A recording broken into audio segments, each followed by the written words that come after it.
This video is brought to you by the Deadly Path, the unique fast-paced building management and roguelike RTS. In order to thrive in this underworld, you'll need to gather grim materials, construct diabolical defenses, and appease the rage of the demonic dread deities. I'm not sure if you've ever seen an angry dread deity, but let me tell you, they can be a real pain in the you-know-what. I'm talking about my ass. When you're not groveling at the hooves of these cosmic elder gods, you'll be expanding your base, upgrading your servants, and defending your domain from attackers and other unseen threats. What kinds of unseen threats, you ask? Well, first there's the dickheads, then there's the real and also 7 little sitting on top of making all sorts of. Head on over to Steam to pick up the Deadly Path today because these dread deities are restless, and you wouldn't like them when they're restless.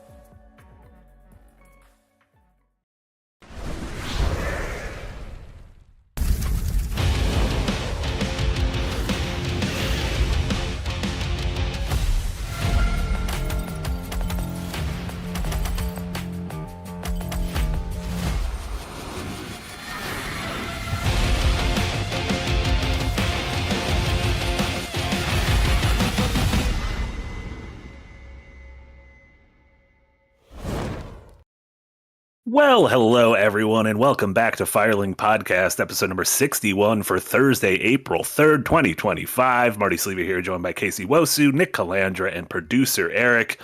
And usually we list several things at the top of an episode. But guys, we only got one topic. Granted, that topic's got about half a dozen, 1,400 subtopics below it, and that is the big Nintendo Switch 2 Bonanza.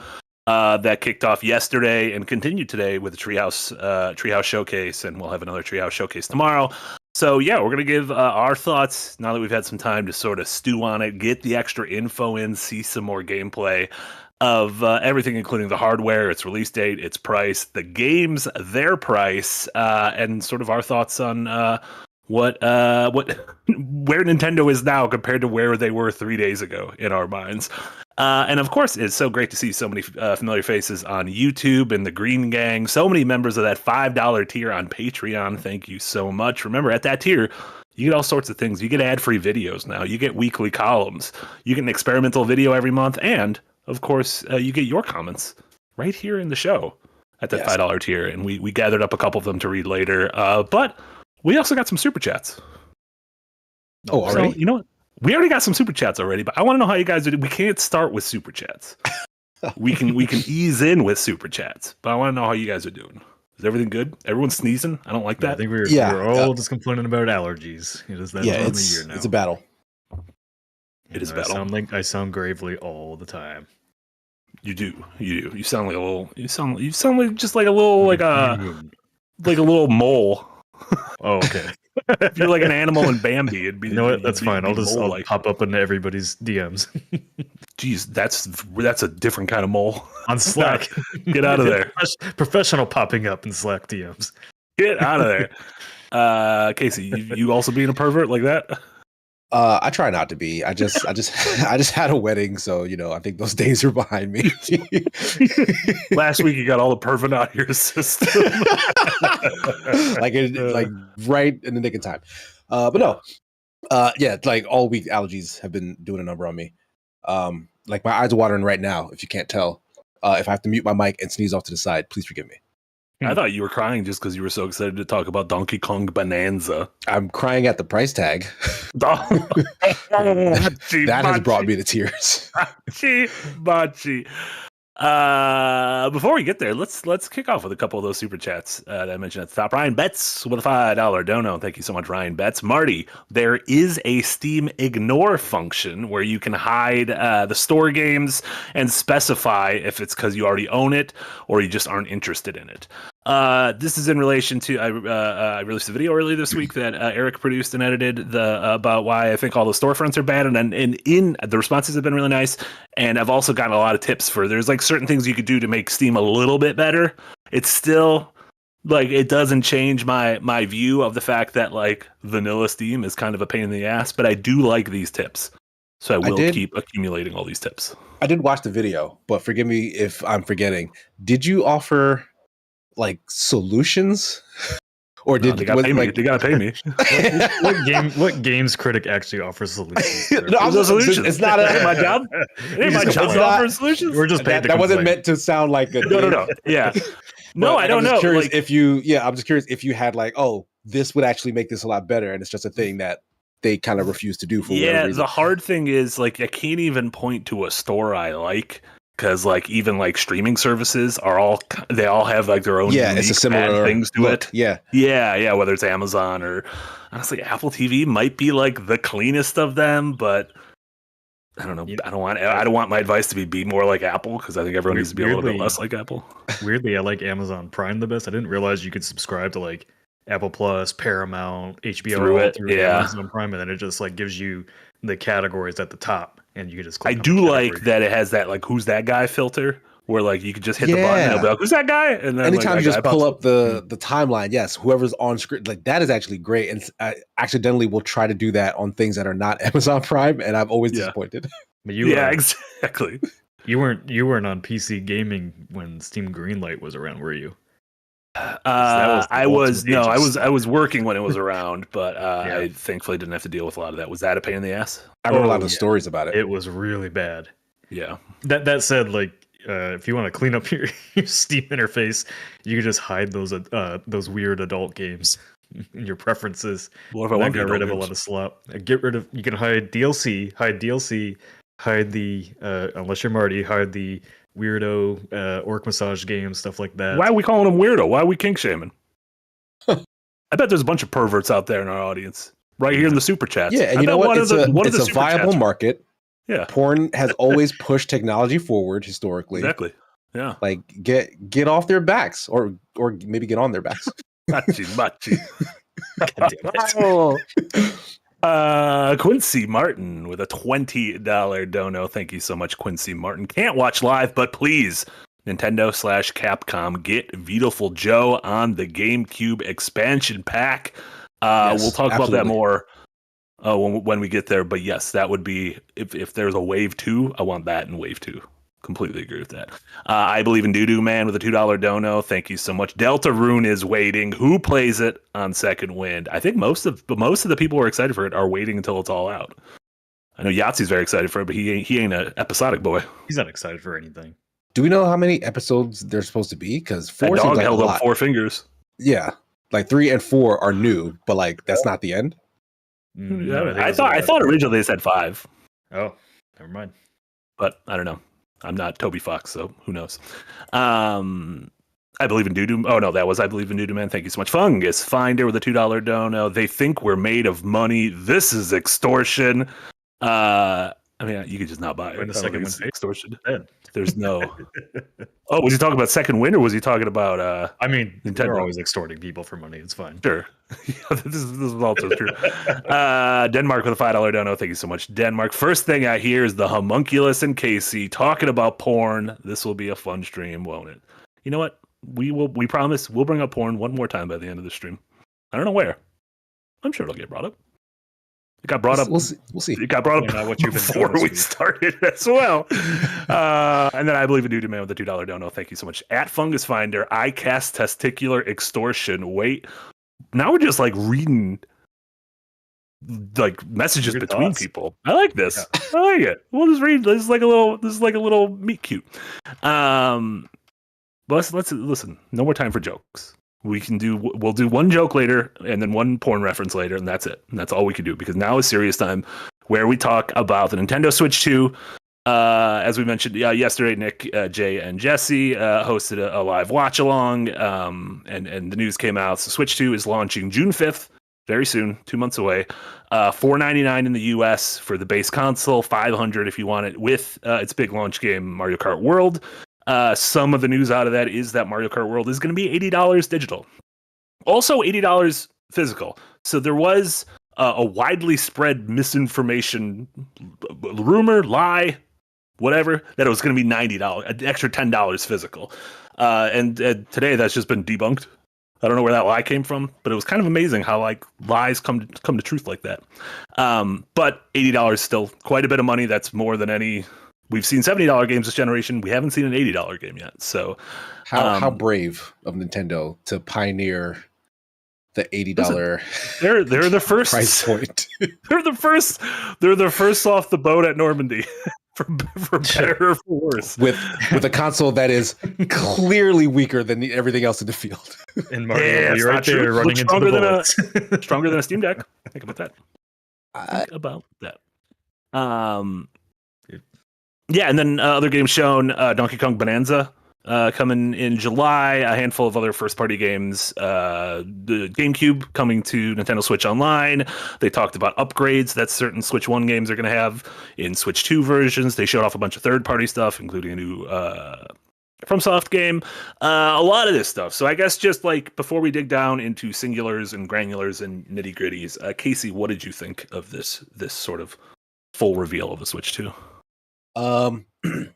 Yeah, I guess a lot of the speculation when they did their little teaser a while back was kind of right on the money. Like Nintendo didn't do a drastic reinvention of the wheel here. They just upgraded the thing that we had already.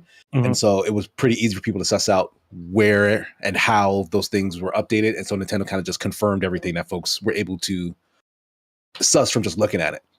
The only thing that I guess no one really knew about was all that C button functionality, which we didn't talk about that. Yeah, which kind of amounted to what felt like the Kinect, like all the features that the Kinect held, but just a little bit like a Discord call with up to 4 of your friends. And even in the preview, like I was in the chat while Nick, Jesse, and Jay were watching the conference.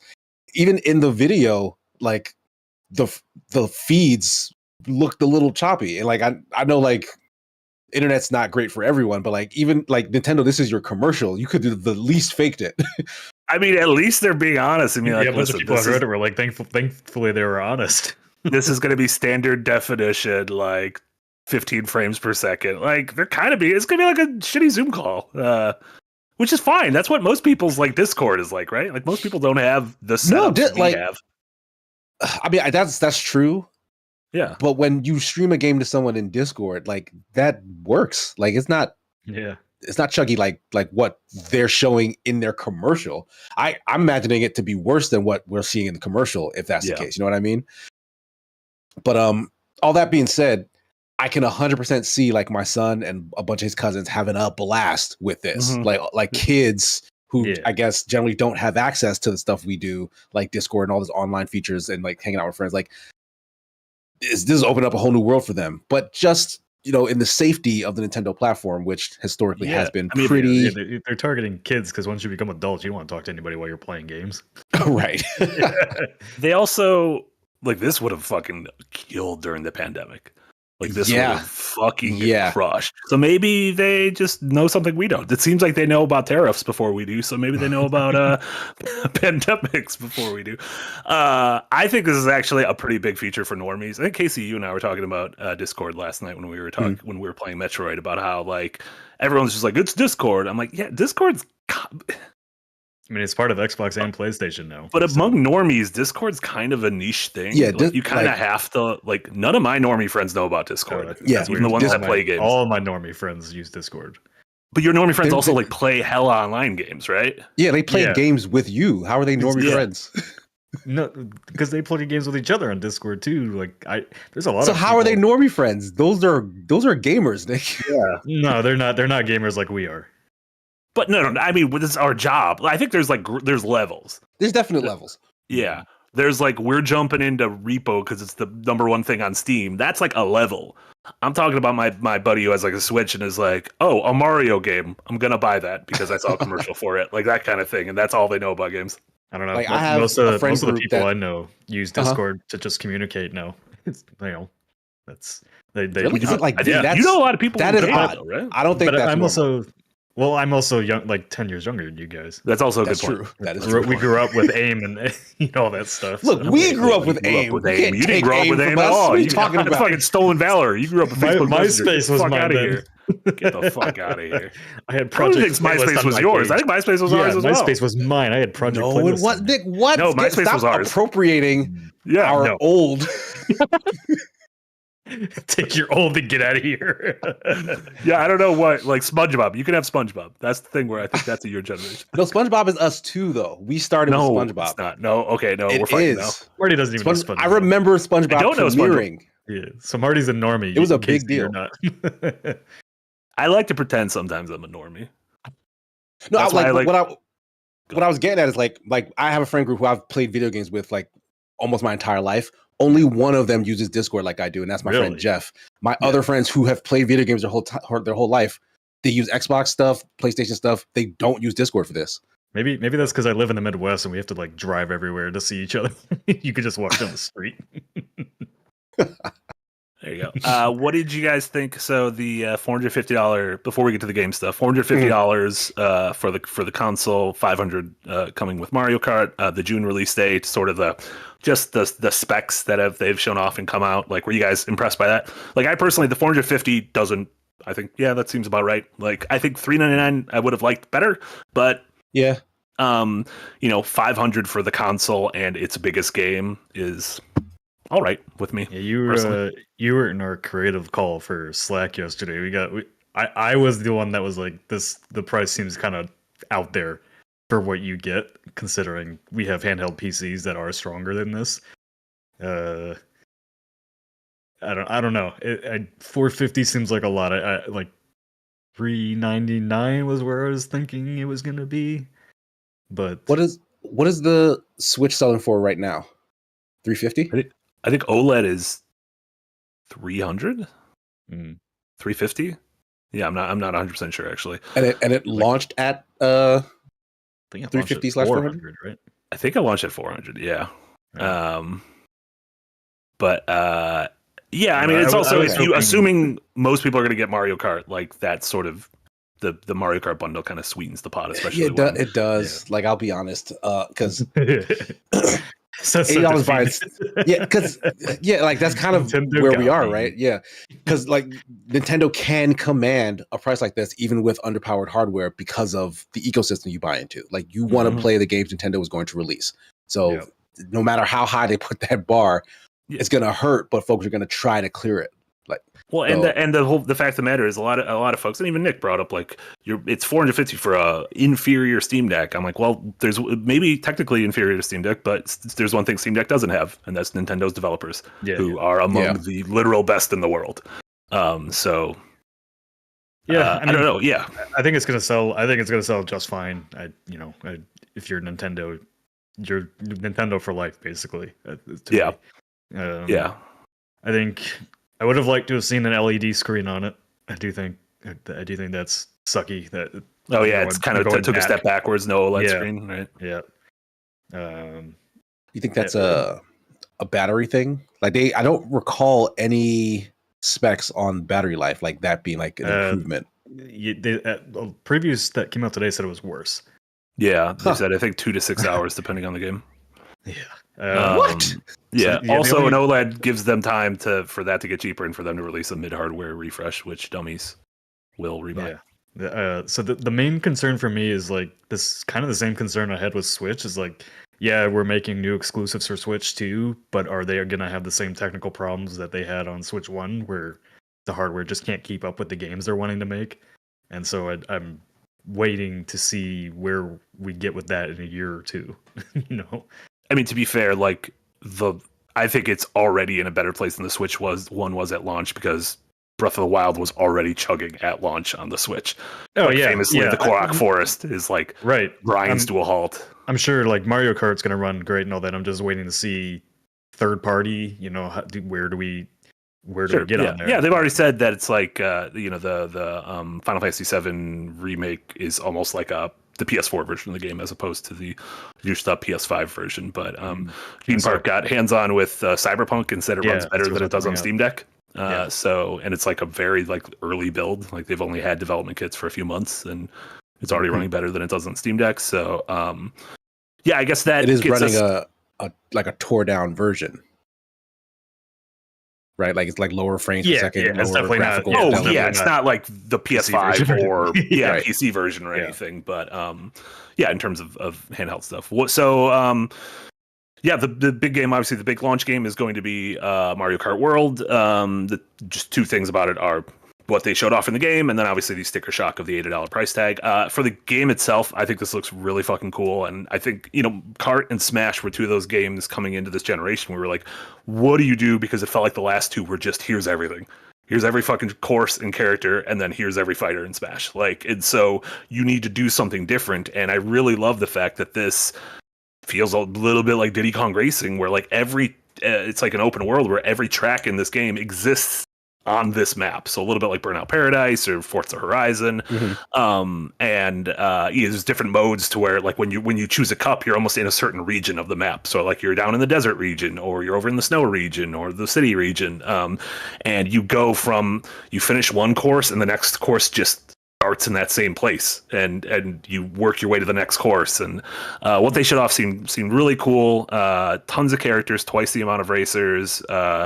I think this looks really fucking cool. And I think part of the reason they're doing the $80 digital thing is because, or the $80 price tag thing is because Mario Kart 8 Deluxe is the best-selling Switch game and one of the literal best-selling games of all time. And so if they're gonna fucking rip the Band-Aid off, rip it off on the game that has the largest likelihood of selling that much. So is there a possibility that because down the road, of course, they will add expansions to this like they did the last one, you would assume, is the $80 price tag a way to cut down on the cost of those later expansions? Like, would those possibly be cheaper or free even? We don't know. Well, so there's a lot there, because also Nintendo's clearly leaning heavier and heavier into not just Switch Online, but the expansion pack thing, which is the Game Pass Ultimate version of that, which is going to be the thing that gives you the GameCube games, as well as, if you have that, you get Tears of the Kingdom and Breath of the Wild juiced up for free, and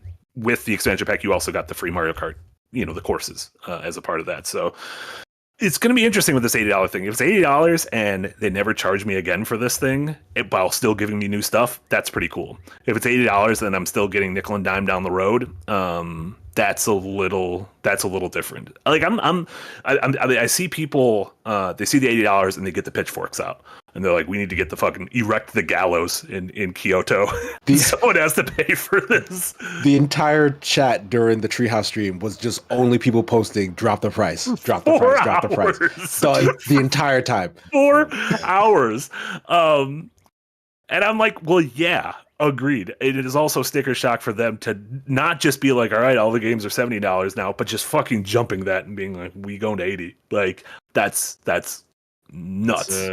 But kind of what I talked about yesterday was like we went from 2 generations, PS3, PS4 generation at $60 to PS5 being $70, and we haven't even finished this generation. We're already at $80 games. Like, when I made an unpacked video on that, those analysts saying GTA 6 was going to cost $100, and when I made that video, I was like, that'd be crazy. And now I'm like, maybe they will.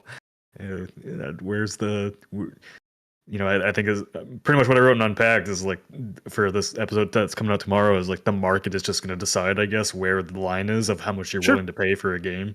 Yeah. I think it's really the moment for people to speak with their wallet, right?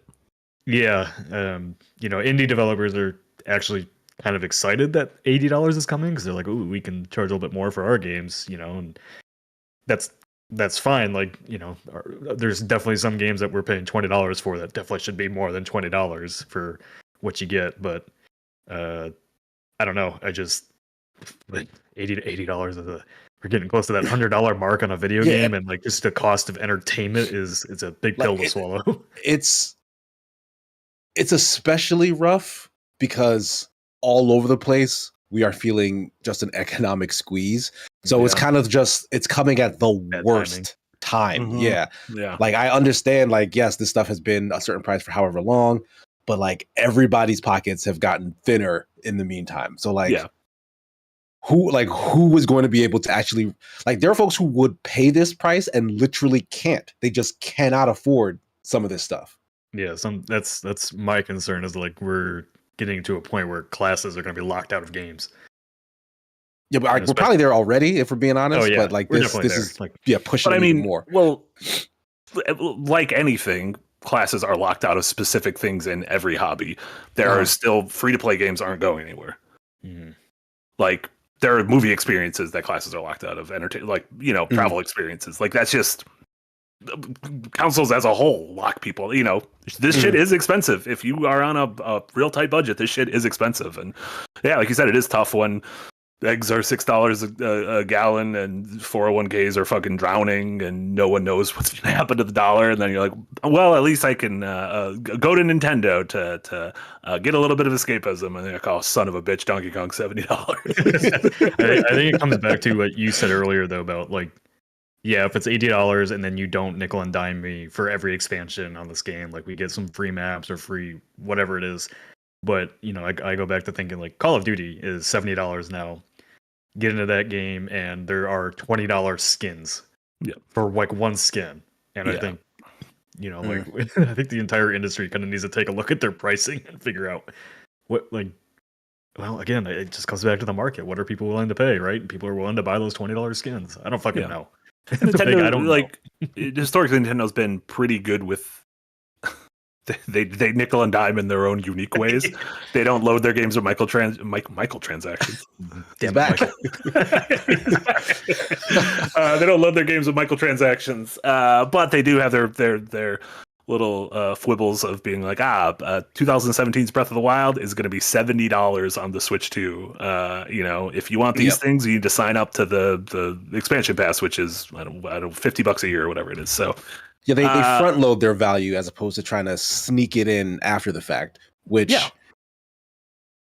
like, once you accept it at the beginning, I guess it's an easier pill to swallow in the long run. But, like, when the cost of admission is free and then you see all the nickel and diming after the fact be so outside the price range of what you would pay, then that feels, I guess, a little shittier. I'm going to be honest today on what the upgrades are going to cost if you're not an online subscriber.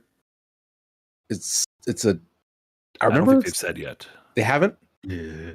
I don't think they've said exact price. I feel like if it was $10. I feel like I was seeing $10. $10 seems normal. They also have a big list. There's going to be a big list of games. They actually put it right.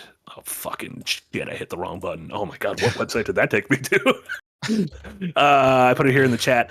A list of Switch 1 games that are going to get free upgrades for Switch 2. Just, I think, across the board. And that's stuff like Mario Odyssey, Link's Awakening, Echoes of Wisdom, Bowser's Fury, fucking ARMS. I know people are very excited to play ARMS.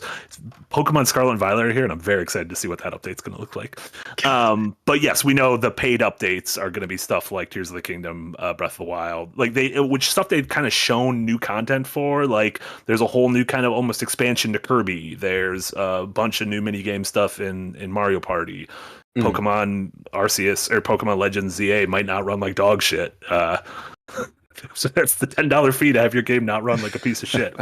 Honestly, I think the most egregious pricing thing to happen in this entire thing was when they showed off Welcome Tour, which is you're a little man running around the inside of the Switch and you can learn everything it does. And that's not a free pack-in. Yeah. I was like, fucking Sony gave us Astrobot in 2020. What are you doing? Like, how is it, even if this is $2? Then remind me of the story Reggie told where he had to fight tooth and nail for Wii Sports to be a free pack-in with the Wii. Because just like the mindset of Nintendo was, oh, well, the artists who made this game deserve, like, the art itself deserves to cost money because of the artistry that went in it. And Reggie's like, I'm not saying it's like that's the thing. Like, it's good business to have this be free. Yeah, I think that was ridiculous. His presence is missed. Yeah. R.I.P. Reggie. I know he's dead, but I mean, well, we don't know he's not dead. I'm pretty sure he's not dead. He was not dead as of like we started recording. Don't put death on Reggie. I would never. Not on Reginald. The other big game coming in July is Donkey Kong Bonanza, which we think is the big game from the Mario Odyssey team. They haven't actually said who's developing this game. It's got so weird about that. Why they're like, wait until the credits. And I'm like, what? Why?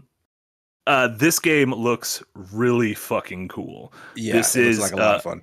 A big open world Donkey Kong game, but made by people who clearly took inspiration from stuff like Minecraft and Deep Rock Galactic, and even a little bit of Tears of the Kingdom. And obviously, the whole thing is you're able to smash through things. And they showed up. I highly recommend folks check out the Nintendo Treehouse demos from earlier today, because they showed extended, like 2 15 to 20 minute extended gameplay chunks.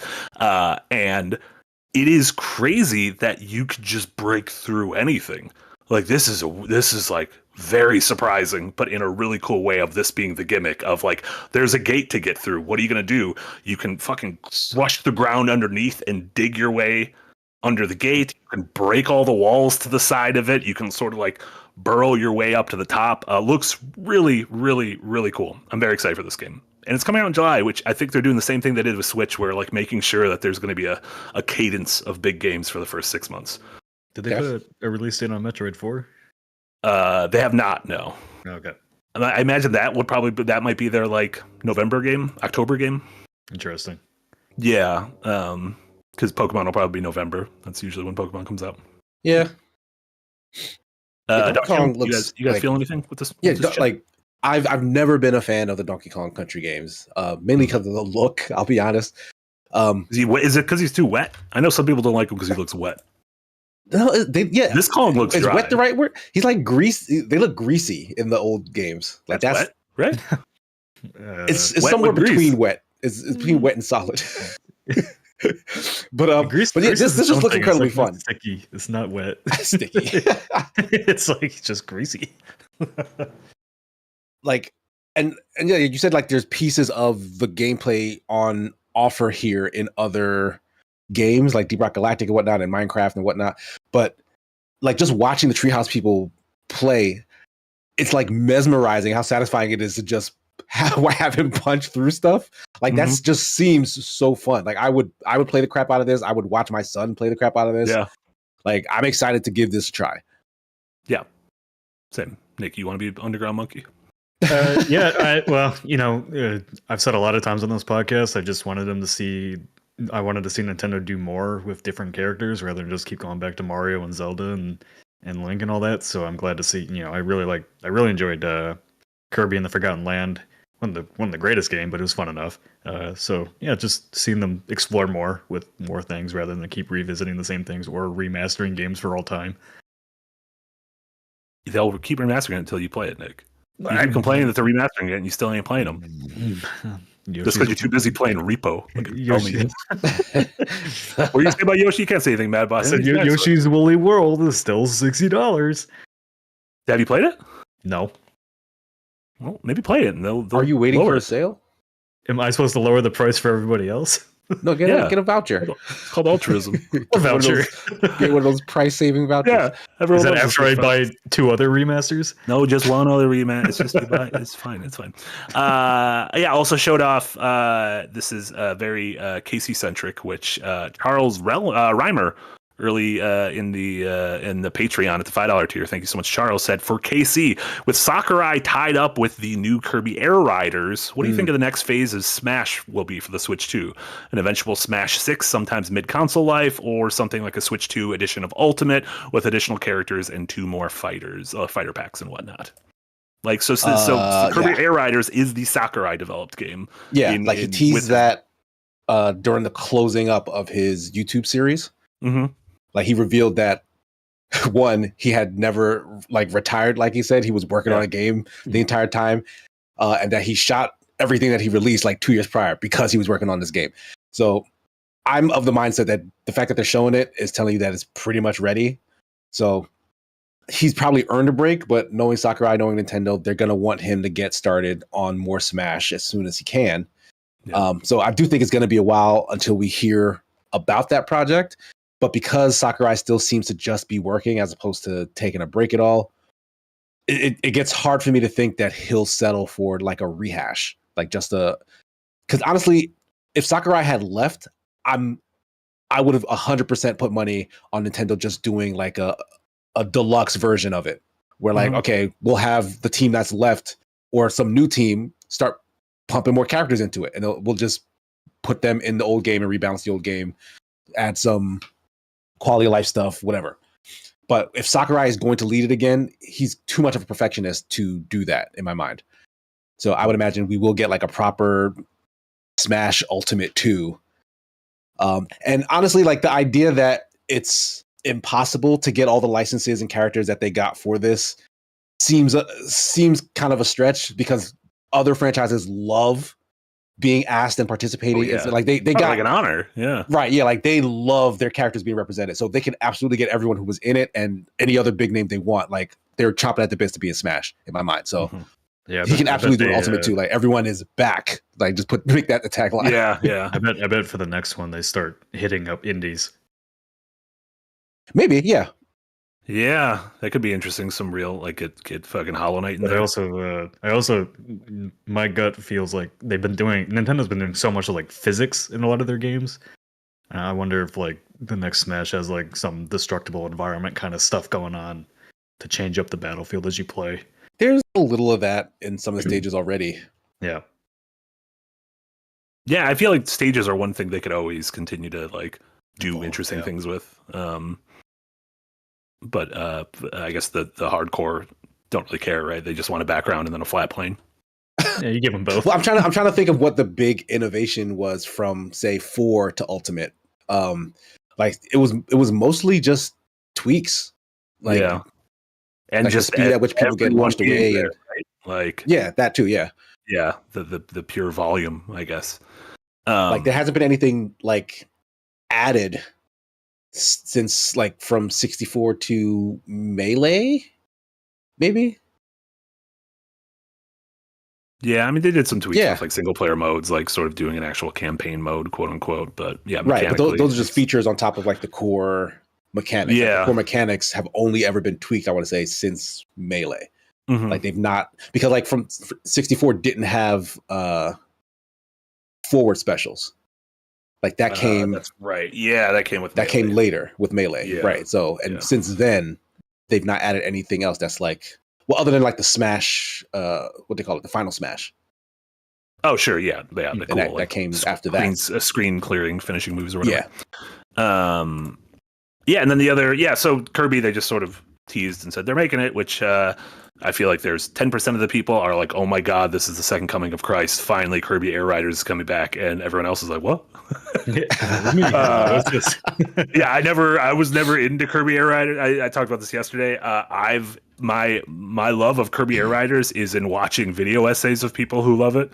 And I'm like, oh, I'm glad they're that thrilled with it, because when I played it, I didn't like it at all. So, but yeah, I'm aboard anything Sakurai does. Other big first party stuff. We mentioned Welcome Tour.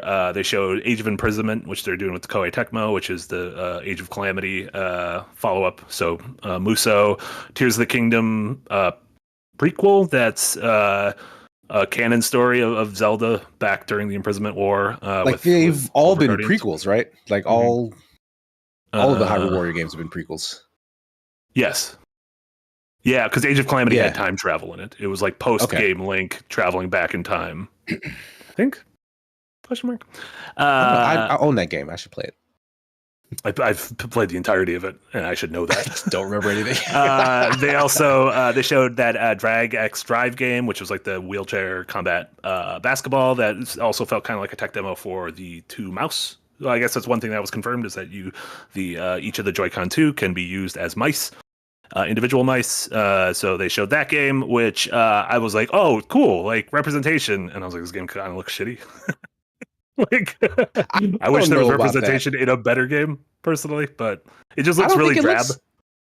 Like aesthetically, sure. Yeah. It does look pretty bland that way. But like functionally, it seems like interesting use. Like, and this was the kind of thing we were expecting when we heard that Nintendo would have Joy-Cons that acted as mice.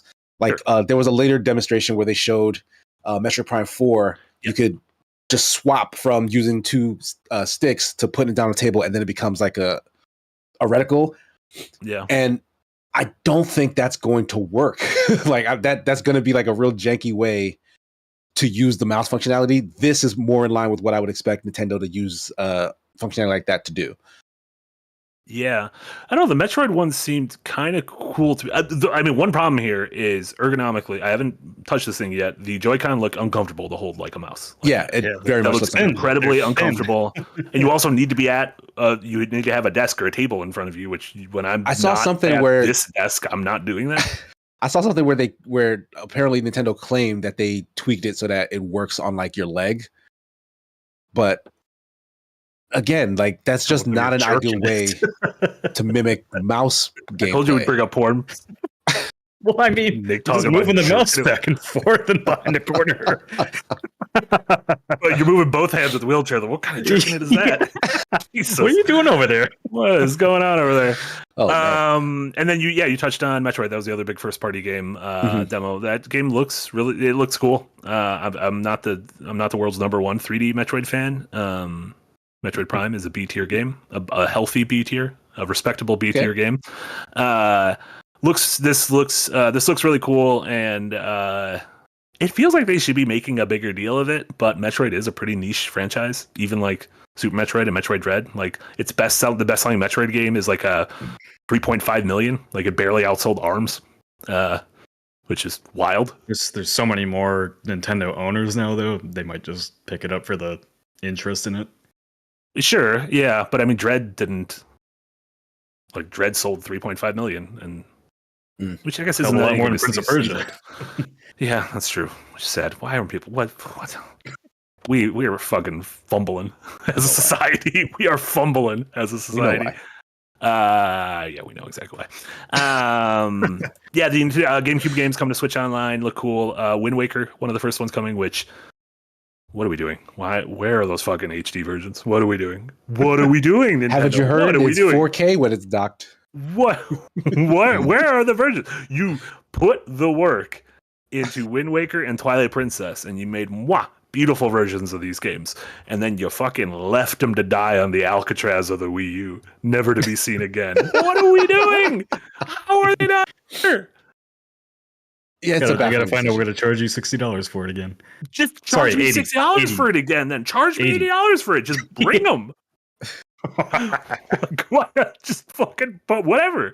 So it's like the legit original version, like the one that has like Yes, it is the GameCube. Yeah, like they haven't edited any of the sailing stuff out or Nope.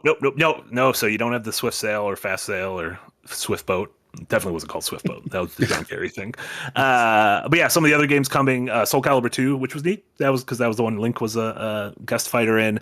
The Fire Emblem game, Path of Radiance, Pokemon Gale of Darkness, Chibi Robo, which is funny because those are some of the most expensive GameCube games. So it feels like that's like a purposeful like fuck you to the like. To the collector market. collectors. Yeah. And then I know, Casey, you were excited about F-Zero GX, which oh my god, yes. I mentioned during the Treehouse thing today. They reminded I forgot about this. F-Zero GX for the GameCube had the ability to had a widescreen mode back before 99% of people had a widescreen TV, and I forgot about it. And so you could turn on widescreen mode, and it looks like this. It just fills up everything. It doesn't have the Switch Online, the 4x3 that everything no else has. idea that it had this mode. Yeah, this game still looks so good. Look how good this game still runs. I'm excited for F-Zero. Yeah, like it was like this game was made in collaboration with Sega. And I cannot remember the director of GX, but he was asked like long after the fact, like why there isn't like a sequel, because this game is very well loved. Like it is quality Zero G racing. And he said he would love to do another one, but Nintendo essentially but he said he and Nintendo kind of agreed that they don't have a good idea for how to improve on what he did. Like he kind of accidentally made the perfect F-Zero game. And so they won't give him money to do another one until he can show them that he has a unique hook for it. I don't know if he was the director, but the lead producer on it was Nagoshi-san, the Yakuza guy. Oh, really? Yeah, so that might have been him. Before he was fucking yakking the coups, he was over here racing the cars. Mean, if you look at the story that's in those games, it kind of makes sense. Oh my god, Captain Falcon just takes off his helmet, he's just Kiryu. The cutscenes in F-Zero GX are insane. Yeah. They are a drunken fever dream. Yeah, I'm very excited about that. Yeah, Nick also likes when old games come back, so Nick's very much looking forward to that. I just want a remaster of Goblin Commander. Yeah, we don't know where the Goblin Commander rights are.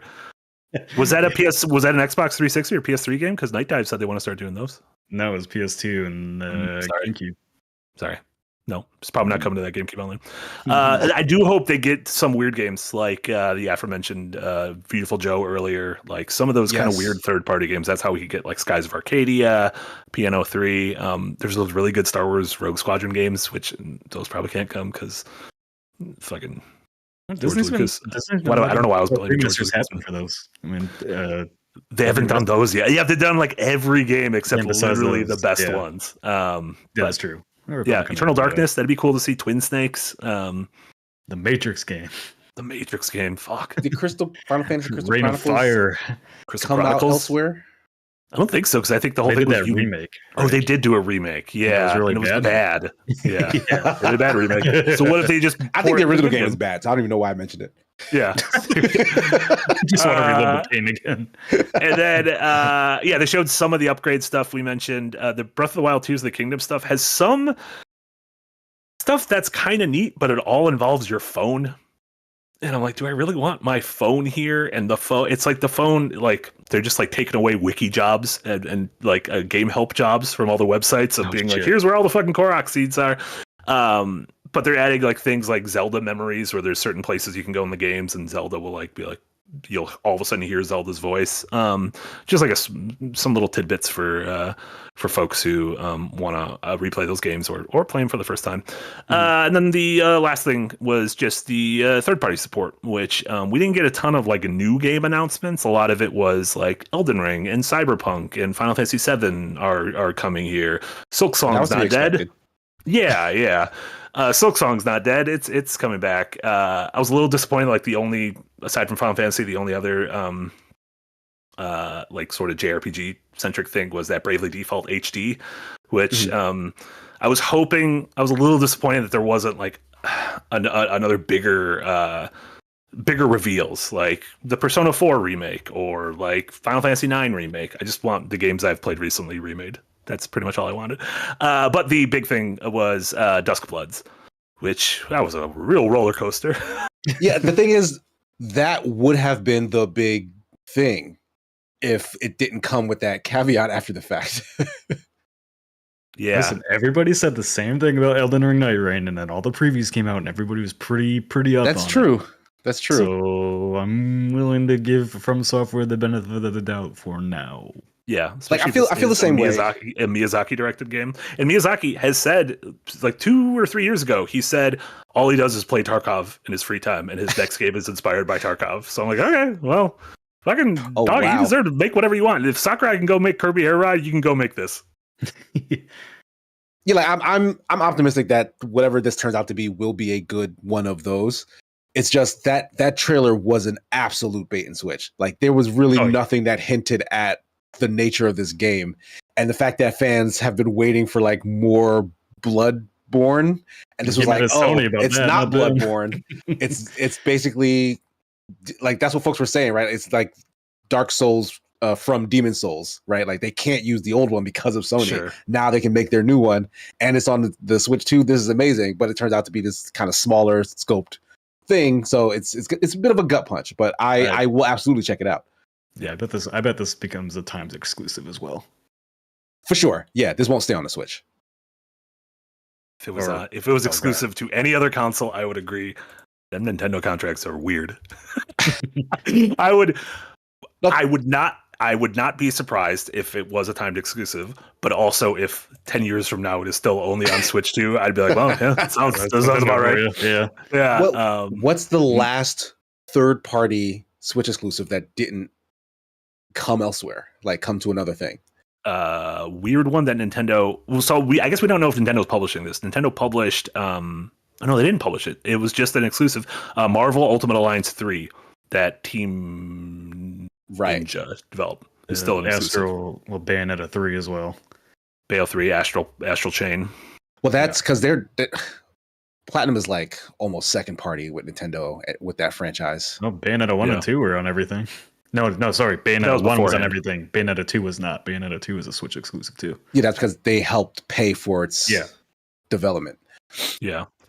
Because I'm thinking of like Monster Hunter Rise, which was specifically made for the Switch because they couldn't fit World on it, and then that just came everywhere. So like it seems like there's a precedent for this for third parties. Like if they can fit a game on the Switch too, then they can take it off later to upscale it or whatever. Yeah. A couple Patreon messages that came in earlier today, and we'll definitely get to all the super chats that just came in too. Appreciate y'all sending those in. Brewbarian, thank you so much. In the Patreon said, I imagine this will be asked a ton of different ways, but I'll be the first to chime in. Maybe I'm seeing a lot of very, very angry people about the price for the Switch 2 console and the new games. Do you think the excitement of the new hardware and new titles will push people to see past the price point, or do you think this will hurt the success of this new console? I don't know. I think we're in a new age. Like, it's the wrong time for the price to go up. like we're not in a pandemic anymore. Like that was a thing that also helped boost Nintendo's kind of footprint here. Like, so you could already expect this to not be as hot of a commodity, but like that sticker shock is just on top of it. Like we're the most hardcore people who really, really wanted this and are reeling at the fact that we might have to spend this much on it. The more casual people who like on a whim got the Switch because it was affordable during the pandemic will look at this and be like, I don't need this. Yeah. Also, I don't think this thing's ever going down in price. I think it is going to be $450 until the day we die, and possibly more money. It might go up next year. Yep, and we will have to see by next week if our economy is in shambles across the world. So right, never mind, 600. Yeah. It was a typo. Sorry, $600. Yeah. I mean, well, hopefully it's not as bad as all the economists are saying it's going to be. But if it is, like, gaming's going to become a real luxury real quick. It already is a luxury, but become even more. So I'm just going to play PS1 games like Kudelka on my pocket emulator from China that I will never be able to order again. Let's just get consoles from China. Maybe that'll help. I think my main thing with Switch 2 is like I'm not. Obviously, we need it for work, but I'm not. If I was just a consumer, I would not feel the need to rush out and buy this right away. There's just nothing. I've been that way since the Wii. Yeah, like that was the last Nintendo console that I rushed out to buy on launch day. Every other one I've been able to wait.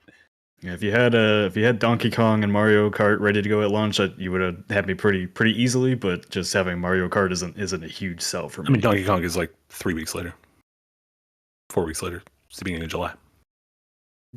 Well, all right, not at launch still.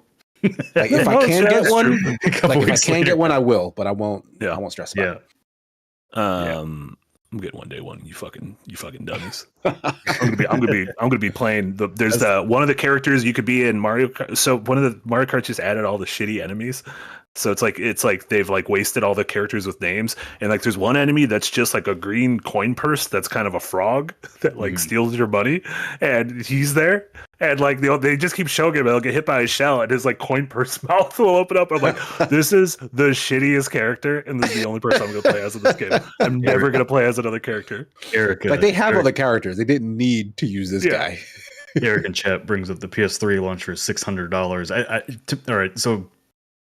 He was very, very hard defending the Switch 2 price in our creative chat yesterday. But the PS3, like the PS2 to PS3 generation, was like a huge generational leap.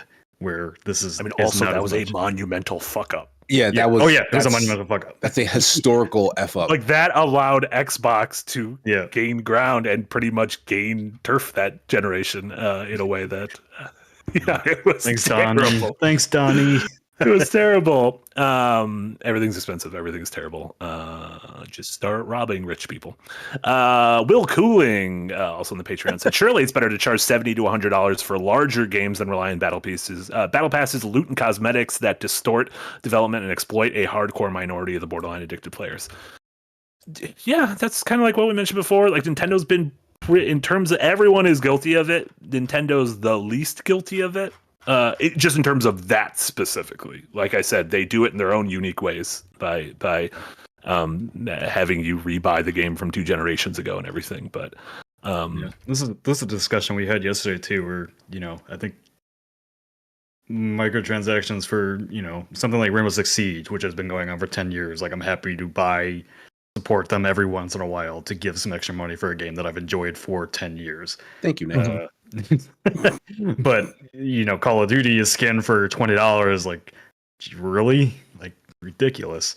I don't know. I think it's just down to the individual game and how they treat their players. Yeah, agreed. And then Antafar in the Patreon said, this presentation felt like Nintendo was saying, yes, we heard your feedback for the last 20 years. Innovate, but don't rely on gimmicks. People will only buy the console if there are games for it, and whoever holds Miyazaki's leash is king of the castle.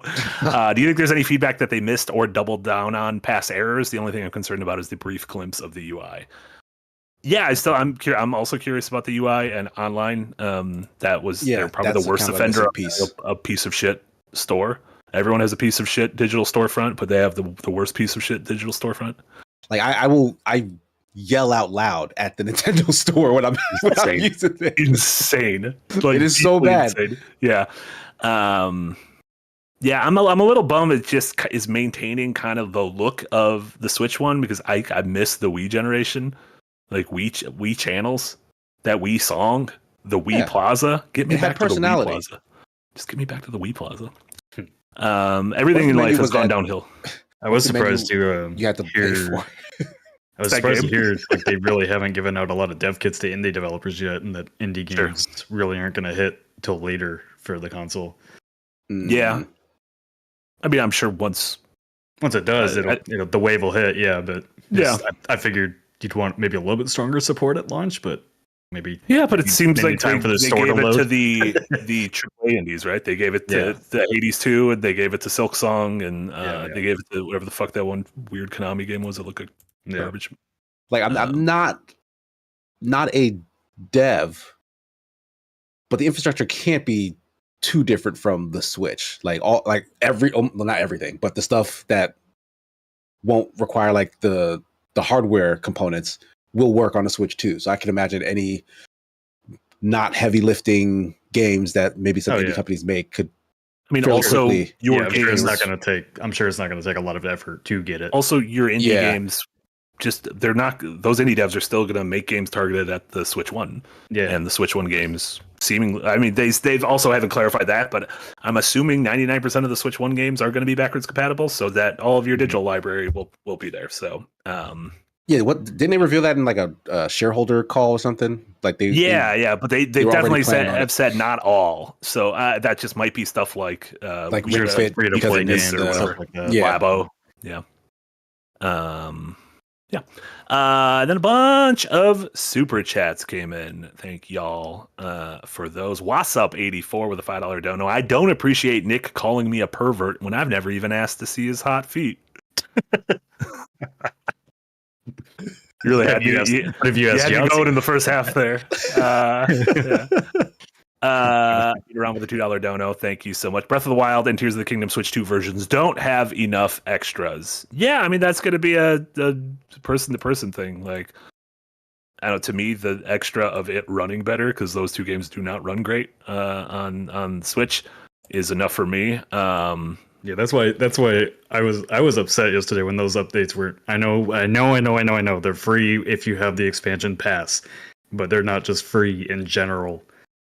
Because those games didn't run great, and that would be a nice upgrade to have for free as a consumer friendly apology move. Yeah, especially you Pokemon. Did you even play Tears of the Kingdom? Did you finish Tears of the Kingdom? I didn't finish it. I played a lot of it. I didn't play a lot of it, and I also didn't finish it. You guys are animals. Two fucking animals. And King Dead with a $5 dono said, as Marty suggested, Nintendo's next release is a pandemic. Could you imagine that? Super Mario Pandemic? That's why Donkey Kong's launching now, because they're like, ooh, we gotta spend a little more time to cook. No, Bird Flu Edition. I mean, he's a doctor. He was a bad doctor. He was like, how about these pills? He just throws pills at people. He's just Dr. Feelgood. Denmark with a $5 dono. Again, thank you so much, Denmark. Having to jog or cart to the next thing, going back to Mario Kart, reminds me of why I didn't like the last Mario Golf game. A moment to relax and piss are well appreciated. Yeah. Yeah, but like, I mean, it's still... It's going to have the same flow of a Grand Prix in Mario Kart 8 Deluxe. It's just instead of like going to the scoreboard and then all of a sudden you're in a completely different biome, it's like going to a scoreboard and then it's just going to pan down and you're at the end of the last race and the next race has started, that kind of thing. You know what? You'll still be able to also, Denmark, let's get a catheter. Get a Donkey Kong Bonanza diaper. Pretty sure that's what Cory Booker must have done. That's what, yeah, what was have we figured out what's going on with that piece? I looked for articles. No one seems he said he dehydrated himself and didn't eat. What, like a fucking fighter before a weigh-in? Pretty much, yeah. That's really funny. Board games, bricks, and hobbies with a $5 dono. That name sounds like a Jeopardy category. Thank you so much. It says Mario Kart World adding open world mechanics like Need for Speed Underground 2 didn't release in 2004. Listen, that is a vintage Nintendo move to be like, we have innovated, and it's like, oh, you just did what everyone did 10 years ago. But they usually do it really well. Yeah. Watch the. Yeah, it's this game's gonna be good. There's also just an open world mode where you can just drive around the whole map. You can just kind of putter around, and oh my god, am I gonna putter in this game? Yeah, I'm never gonna race. I'm just gonna drive. I'm just gonna go to the gas station. You can eat cheeseburgers and you change your clothes for some reason. Which is actually, that's kind of real. Do you guys, if you like go out and get food, do you sometimes change your clothes when you get home to be like, I'm gonna get my eating clothes? No. Oh, it's a hard you don't do eating clothes, Nick? No. Chat, sound up. You guys got eating clothes? Oh no, leaving me on eating clothes island. no longer normie. Oh no, I'm definitely a weirdo. I'm definitely because you get stains on you. Is that like the logic? Home clothes. Tyreel's talking about home clothes. Yeah. Well, yeah, home clothes, sure, but not like clothes specific. Eating clothes. No, but I mean, you got food takeout and you brought it home and you changed into your eating clothes. You wait, hold on. You do takeout, bring it home, and then change. To get into eating clothes. I will do that. I pick up my takeout in suits. What? 3-piece suit to go to Popeyes to get my spicy chicken sandwiches. I will absolutely change out of clothes that I wore outside so that I'm more comfortable in my house. Yeah. Especially before I want to sit down and eat. But it's not eating clothes. I refuse to acknowledge that. You're gonna start thinking about them as eating clothes. Eating clothes. Can we get sponsored by Eating Clothes? It's not a thing. So you can't. You know what, Marty? Build this pitch and take it to Shark Tank. I want to see what they say. Eating clothes? Yeah. Yeah, I'll do it. I'll ask Mark Cuban why they traded Doncic. It's just a Snuggie with pants. Yeah. Anixia with a $5 dono. Thank you so much, Anixia. My biggest problem with a Nintendo price increase is that it's almost never any sort of sale on any first-party Nintendo game unless it's Mar 10. Yeah, that is the other thing that sucks. Is like if you wait long enough, first-party PlayStation games you'll get cheap. Ubisoft games will get cheap. Like any game, Square games will get cheap. Everything gets cheap. Nintendo doesn't. Death, taxes, and Nintendo prices. Death, taxes, and we ain't lowering this shit until the day you die. Tempest does stuff with the $2 dono. Thank you so much. They're locking pre-orders to prevent scalpers. I like that. Good. I'm a big fan of just you get one. But that was like so the first wave is going to be seemingly for like Switch Online members who queued up or who said I want one. But then I mean I guess that doesn't. How does that stop you from buying a shit ton from Walmart or Target or something or Best Buy? Yeah, that would be on Walmart, I guess, to police. Walmart doesn't. That's fucking lawless there. The family's too busy counting their money to care about that shit. Yeah, I am definitely the 9th. When is that? That's going to be next Wednesday. I'm going to be a bit anxious until I lock down my pre-order. I have faith, though. I didn't have any problem with Xbox and PlayStation. Did not either. The like community PS5. had to get me a PlayStation. Oh, yeah. I couldn't get an OLED. Yeah, I need the community. You need to get me an OLED. So there you go. S6, thank you so much with 10 Australian dollars. A rough average, quote, shelf price of games adjusted for inflation. In the 80s, it was 130. In the 90s, it was 90. In the 2000s, it was $80. In the 10s, it was $75. The problem is having everything else, like housing, cost way more. Games are the last bastion of negative inflation. Yeah, And wages haven't followed suit. And wages most certainly have not followed suit, and everything's fucking expensive. So, yeah, that sucks. Because, yes, it does, like... I don't know. There's people. It's funny. I'm seeing people being like, imagine if you were a kid and you had to ask your parents for Christmas to get you an $80 Mario Kart game. And I'm like, I don't need to imagine that, because I remember being a kid and being like, the one game I want for Christmas is $80, and then being like, Jesus Christ, because the N64 games and Super Nintendo games were just that expensive. Yeah, a very weird time for games. Especially it was always the bad ones that were the most expensive too. Yeah. Like first party Nintendo ones, like that was like they were like the fucking opposite. First party Nintendo games were like, okay, we're gonna keep this modest, and then Wayne Gretzky's 3D hockey and Turok the Dinosaur Hunter were like, we're gonna go fucking nuts. I believe in Doodoo Man with a $2 dono. Said, ooh, Smash 26. Who would be everyone's dream newcomer? Have you ever said who like your one? If you could snap your finger and get someone in Smash, who would it be? I feel I said a couple of times that Wolf-Link from Twilight. Oh Princess yeah, that would be a cool. Would be a fun addition. Yeah. That would actually be a really good one. The problem is like they've a bunch of characters that would be cool. They sort of dabbled in with the costumes and whatnot. Like Gino from Mario Party or from Mario RPG was obviously one that people wanted forever, and they just kind of gave you the shitty little Pinocchio costume. Yeah, yeah. They have like the dumb costumes. They also have the assist trophies because they just wanted to represent so many people. But sure. Yeah. On the other hand, with them having the models for some of these characters, like they kind of have shortcuts to just making them full-fledged characters. Yeah, with assist trophies and everything. Yeah. Yeah, so I think there's a stronger chance, especially if Sakurai is, doing another new thing, that a lot of those assist trophies will just be new characters. Yeah. Honestly, someone in the chat said Chibi Robo. Pickle Sandwich said Chibi Robo. Yeah, get this little guy. He's already got Amiibo. Fuck it. Oh my god. His new Amiibo. We didn't talk about that. Oh yeah. Street Fighter people, I don't know. And then the 4 champions from Tears of the Kingdom. It's like all the new kids of Street Fighter, but they're super popular. I love them all. I want our Adventures Now characters in there. In Smash? Yep. Sigmar for Smash? Yep. Yeah. You know what? I support this. Get them fat Sakurai royalties. And then I believe in Doodoo Man with another $2 donor said, wait, have y'all seen Fatal Fury characters? I saw something. There's something like something about Saudi Arabia. I saw something in there. Saudi Arabia is a new character in Fatal Fury. In one of the games, isn't the soccer player character? Oh, right. Chris Ronaldo. Cristiano Ronaldo. Yeah, and his moveset looks dope as shit.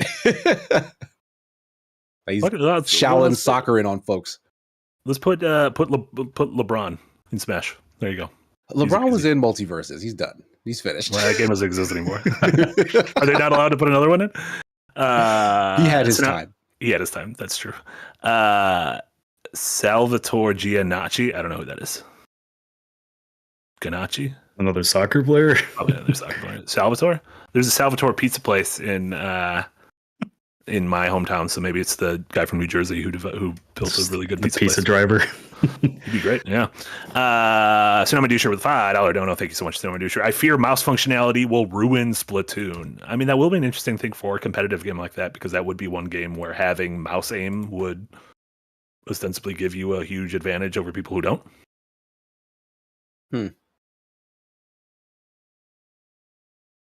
But what if it's bad mouse aim? Oh, it'll almost certainly be bad mouse aim. Because I can't imagine. Certainly. I mean, maybe you could just plug in a mouse.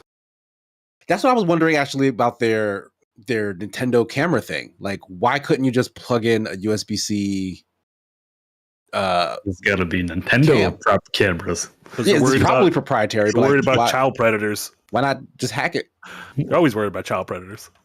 And is that not a thing Nintendo's worried about? Like, if you can just show a face, couldn't you just be really awful? Like, remember when the Uno Xbox Live Arcade game came out? And it would be like you could do like Uno Shuffle, where you would just put in a game with other people, and it'd be like, oh, this is real dangerous. Like I might see a murder happen in this game of Uno. Eric's got all the facts. Switch 2 webcams aren't proprietary. You can use random webcams too. Oh, that's good. Oh well, yeah, that's cool then. Yeah, but I am worried for the children. Like Nintendo's always been super guarded about that. I'm wondering what sort of safeguards they have in place to prevent that sort of shenanigan. Parents will have to pay attention to their kids and who they're talking to online. Your home, and if you're bad, he will.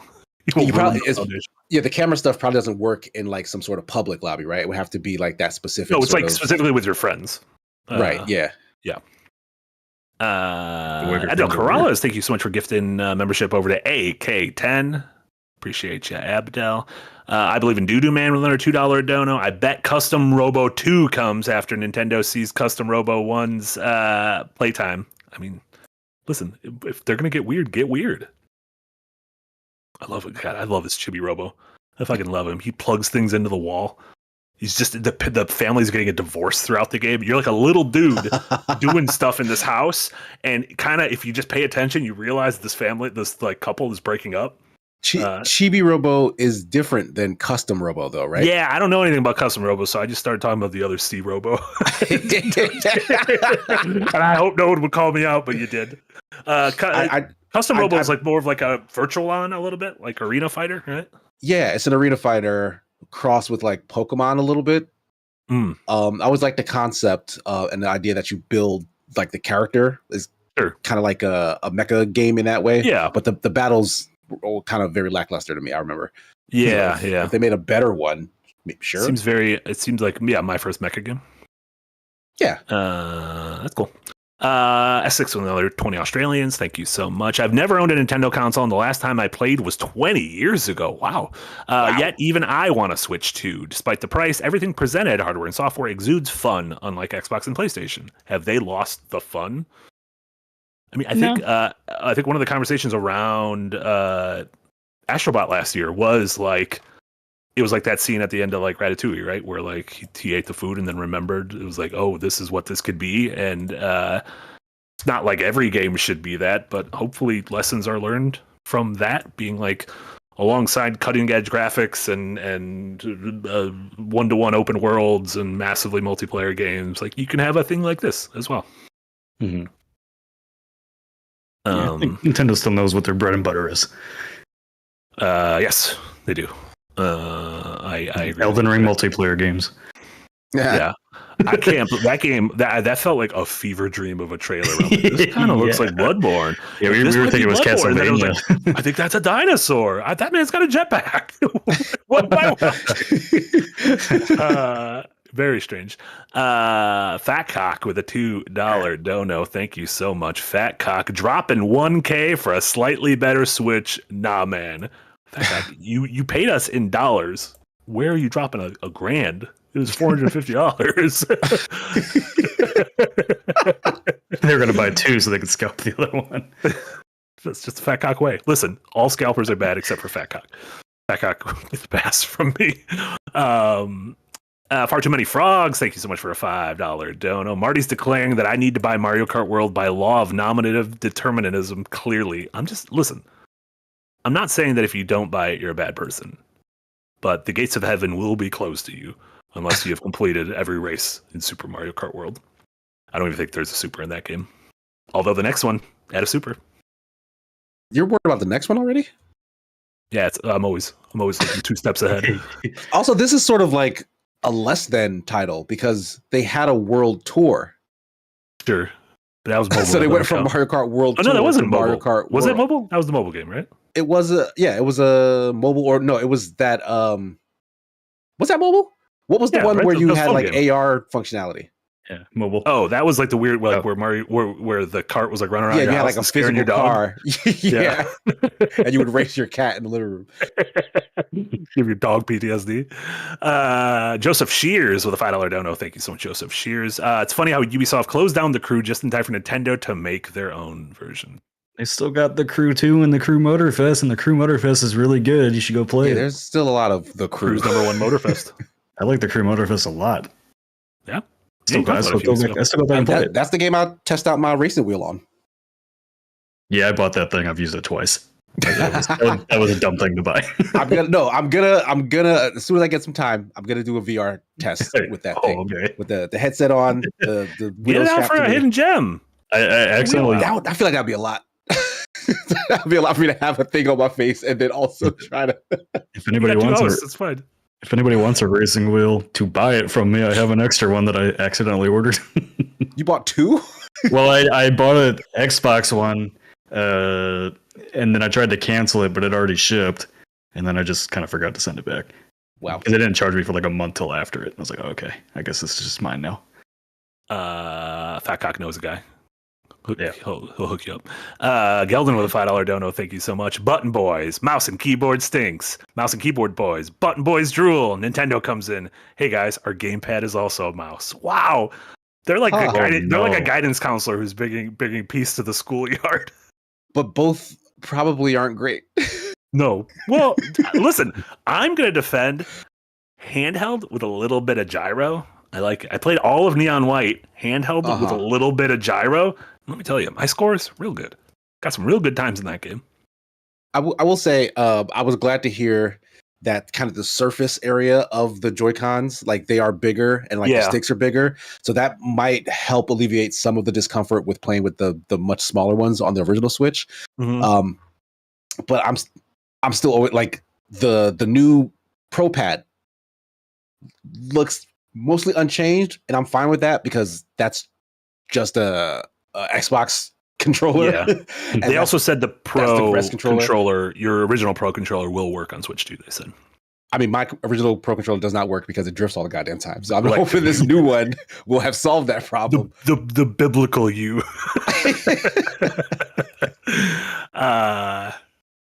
Yeah, I'm curious about the mouse thing because the Joy-Con mouse seem like they'll be bad, but if you go hook up another mouse, that's cool.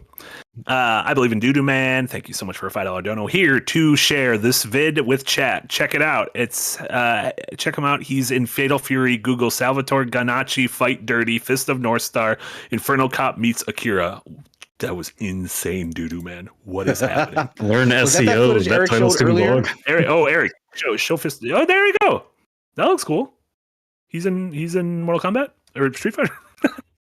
T1000's in Mortal Kombat. It's the other guy. It's cool. Looks like a little like randomly posted about that on Blue Sky. That is like, what? You're playing Mortal Kombat?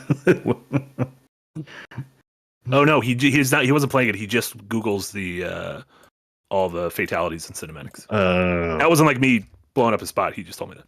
Maybe that wasn't me blowing up his spot, but that's what he told me. Did that and then bought the game when the DLC came out. So sure. I think he said he's done the same thing with Guilty Gear. Like he doesn't play Guilty Gear, but he watches all the stories. Yeah, he just watches it. Interested in the lore. Yeah. Yeah. Fat Cock with another $2 dono. Thank you so much, Fat Cock. Thanks for the free pass on scalping, Marty. My pleasure. I will gladly be your lawyer. Me and Matt Murdock. He's gonna write on the Walmart glass where the switches are. Fat Cock was here. Cock was here. And then the cops can't do anything about it. What are we gonna do? Who's got a fat cock? And then B Smarts with a $5 dono. Thank you so much, B Smarts. After watching Yahtzee's review of Split Fiction, I wish the playthrough had been recorded for posterity. Yeah, it was like nice to just be able to play things and shoot the shit without like feeling like we needed to entertain. I do think it would have been very with him. It would have been very fun, but probably would have taken. Did you guys argue like a married couple like him and I did when we played It Takes Two? There was like one or two sections where we both wanted to take lead and neither of the other ones would budge, but mostly we were a very well-oiled machine. We're also not big on like griefing. I'm sure playing with you made the game very slow because every time you get a chance to kill the other person, you would probably do it. I think we were mostly like, let's just get through this fucking game. However, every time we saw a bench, we'd sit down. I think my favorite moment on the escape was when him and I discovered the elephant scene in It Takes Two. Oh yeah, it was a good nod to that. Split Fiction. Oh yes. And then I believe in Doodoo Man with another $5 dono. Thank you so much. This is just for Eric. He showed off Salvatore. Give Eric some love. Y'all talk about your favorite Sonic moment IRL. Go. I like it when he Sonic goes moment fast. in real life. Yeah. What does that mean? Like, I'm trying to think of like what could be a Sonic moment in real life. Did you ever go to a casino? That's kind of like Casino I've been in a Zone. casino, yeah. That's kind of a Oh, Sonic okay. moment. That's Casino What Zone. about the restaurant where they skate to your Sonic's car? That could be a Sonic moment in real life. You ever go to a zoo? There's a bunch of critters in there who are probably like Sonic. No hedgehogs though. They don't play hedgehogs in zoos. That's It's a rule. That's a law. I didn't realize that. They're too fast. They're too fast. Before we talk about what we've been playing and watching, Josh Saunders, also in the Patreon, had a little comment. My comment is simple. My adventure is nigh. Red Dragon Inn editions arrived, and they are so awesome. Have y'all got yours? Yeah, I've been seeing folks posting about them. Actually, fun fact. Boom. I've had these since PAX West. Oh, yeah, right. Get out of town. No, I'm sorry, not PAX West. Since PAX Unplugged. Okay. Jesse and I hung out with the Red Dragon Inn team. That and rules. they gave us these editions. That So I'm gonna rules. play these eventually with my family, but it has to be a very specific family. Sure, because yeah. This is a dirty game. We make a very dirty show on this channel. I think they're sending all of ours to Jack, and he's going to send it out to us. Hell yeah. The rest of us. That rules. Yeah, glad folks are getting that. And then Beast March, thank you so much for the $2 dono. Sonic moment in real life is just writing fan fiction. That's fucking Eric. It's that thing where it's like it's a little gif of like the dude putting the quill to paper and it just fucking starts on fire. Eric's spitting hot fire. That's Sonic fan fiction. Right now. The heat. What if let's talk about what we've been playing. I usually go last. I want to go first this time. Go for it. I played the first 90 minutes of South of Midnight. I was seeing some folks were getting hands on. So no, this wasn't if you have Game Pass Ultimate and pay an extra $10, you could play it $5 or 5 days early. You have if to you just pay? wait for 5. Yeah, they've done that before with some games. Yeah, it's played early. If you wait 5 days when it comes out, it'll just be a part of Game Pass. Right. Huh. Okay. I played the first 90 minutes. Apparently, the game is relatively short. It's like 10 hours, which good. Big thumbs up for me. For that, yeah. It's only a $40 game. Yeah, it is also a $40 game, which I didn't realize. 90 minutes in, right from the get-go, I fucking adore the story and the characters. Like, the writing is great, the performances are really great, immediately the tone and the inciting incident are like absolutely fascinating, riveting. Like, I'm in this world and everything. The music, is incredible. I'm really excited to see more of that. The gameplay has been a little light so far. And I'm at a point where I'm slowly getting more and more abilities. So this might be a thing where, I'm just in the early phase. And it's how Samus doesn't feel great at the beginning of a Metroid game and then feels amazing at the end of it. Right. Movement felt really clunky, but I'm like to the point where there's a lot of like, you need to sort of climb up this ledge thing. And no matter how I approached that ledge, as soon as I would hit it, the canned animation for climbing up would start. So it just didn't look fluid. Like if I was jumping towards it, if I ran towards it, if I walked towards it. But I did just unlock a double jump and a glide.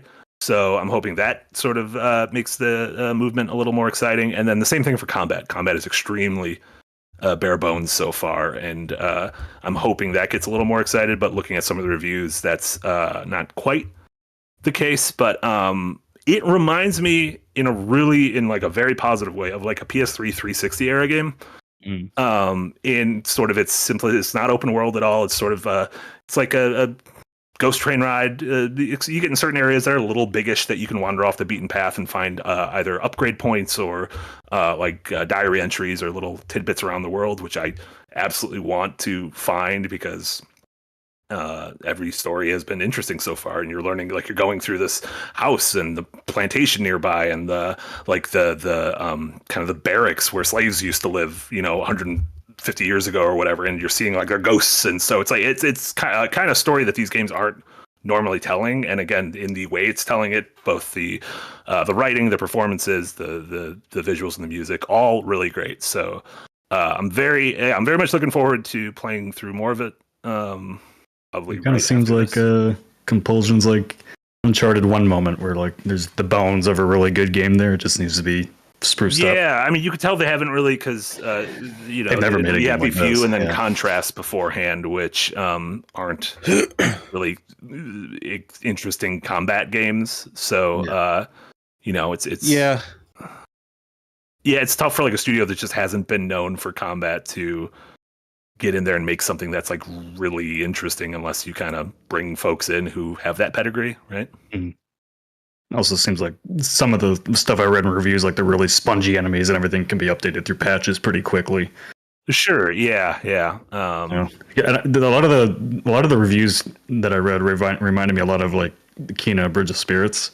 Very pretty game, very interesting game, but the combat was very, very simplistic. Yeah, I mean, it even reminds me of Kena because the enemies, you defeat them and then you kind of purify a zone, and all the malice and tendrils and evil smoke and thorns and stuff will disappear. So it has that kind of Okami loop of bringing nature back, which I really like. I was kind of afraid that Compulsion wouldn't be able to nail the gameplay aspect, but the thing I was the most excited about for this was everything else, in all honesty. Same. Like that dev diary that showed the world, the story, the music that's on display. Like that's kind of what I'm coming into this for. And so far, from what you described, Marty, for what I've been seeing online, that all seems to be hitting. It is unfortunate that the gameplay is maybe a little janky. But yeah, hopefully that is something that can be patched and fixed just to make the experience smoother. But I'm still very much looking forward to this. Yeah, I really just want to jump through that world and kind of just learn and hear these folk tales. Just right off the bat, it's like it's you play this character and she lives with her mom in sort of like a I don't know if it's a mobile home. It's sort of like a home, like a mobile home on stilts, because this is like a flood zone, and it's in the middle of like a raging storm, and they're talking about, oh, do we have to get out? Like, what do we have to do? And they're kind of just bickering back and forth, and like your character gets kind of sick of the mom and rolls her eyes, and the mom is like, don't roll your eyes at me, I made those eyes. And I was like, okay, like that's just like a little bit of like flavor that I'm like, oh, this is actually good. It's not the dialogue so far has been just great. It's none of the, kind of split fiction, like, oh, why are they doing this kind of thing. So yeah, but I've been really, really enjoying it so far. So it gets a reco for me, and I'm excited to play more of it this weekend. That's been my big thing. I also $40 was really smart too. I didn't realize it was $40 until like 2 days ago. But yeah, it's a good move. And then I guess on the watching front, I only watched the first episode, so I don't really have a thing. But the Devil May Cry anime dropped today, all 8 episodes. So awesome. Maybe we'll talk about it more, next week when we've had a time to watch some of it. But I watched the first episode. Definitely seems like it has that Devil May Cry 3 attitude to it. Yeah, I don't have a lot to say because I've only seen the first episode, but I've heard there's one episode in particular later on the season that's like a standout, amazing episode with like no dialogue. So I'm curious to see what that's all about. Pull the BoJack, huh? Pull the BoJack, yeah. The fucking a lot of shows do that. Even Dandadan had the one episode about like the scary red witch lady, and then you get her backstory, and you're like, oh, this is fucking devastating. Yeah. So good stuff. Cool. What about you guys? Casey, what have you been playing? I'm playing Haste right now. That just dropped. Yeah. I will be reviewing it. But it is harder than I thought it would be. The demo kind of lulls into a false sense of security because it gets immediately tougher after that first world. Which I was able to complete after just a few runs. But I do love that the very simple mechanic of just hitting these slopes to maintain your speed and weaving and dodging through like the crazy worlds, it does gain in nuance as you realize that these later levels are sort of forcing you to go faster. Like the world will start to crumble much quicker behind you, so you have to figure out how to eke out as much speed as possible, and like what are the things that do slow you down, what are the things that keep you going faster. What are some of these extra movement abilities that you can unlock and swap out? What do they do to kind of help your playstyle? Because the first one you get is kind of just a hoverboarding boost, but the second one is like a little jump flap. It's like you can't jump normally in a game; you can only kind of fall out of the sky. But you do get this kind of air cloak thing that I'm finding helps me a lot but you are trading off the other ability you had, which was to boost when you really need it in certain situations. And so it forces you to play a little differently. Like you have to always be thinking and maintaining that speed just in case you hit something and slow down and the world catches up with you. But I'm really enjoying it. Like I already made it clear in the Steam Next Fest video that I did that this was something that I was really liking. All that's left is to kind of just see how deep it goes. Like like even with the procedural generation, it doesn't feel stale yet. Mm-hmm. Even if you have to retry the same place, like those places will be slightly different, and like they'll mix up some of the obstacles that you deal with. And you do have to react a little differently based on what's there. Like sometimes there's like train tracks that you can get on top of and run to keep you safe, but then there are trains that come across them. They're kind of one-off challenge areas too. I kind of want to see more of those, but the ones that I've come across are really unique twists on the mechanic. Like one in particular, you leave a trail. Like rather than it being like a straight track, like you're in like a big open space and you have to collect things while leaving a trail behind you. But like Tron, if you run into your trail, you'll take damage. Oh, I like that. Yeah. Yeah. So you can't like double back on any place you've been because of that. So like, yeah, just neat little challenges like that. They keep popping up with just new ways to put like just one more twist on what you've been doing constantly and getting better at to keep you on your toes.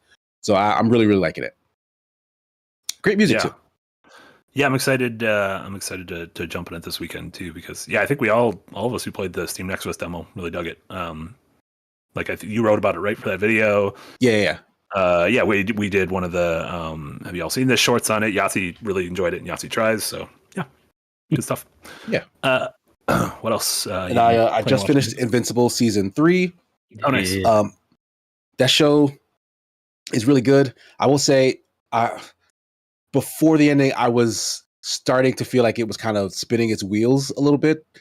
Like it was like the main character in that show cannot catch a break in a way that kind of feels tedious. It's like, when is like the other side of this supposed to start? Because everything is just doom and gloom and torment.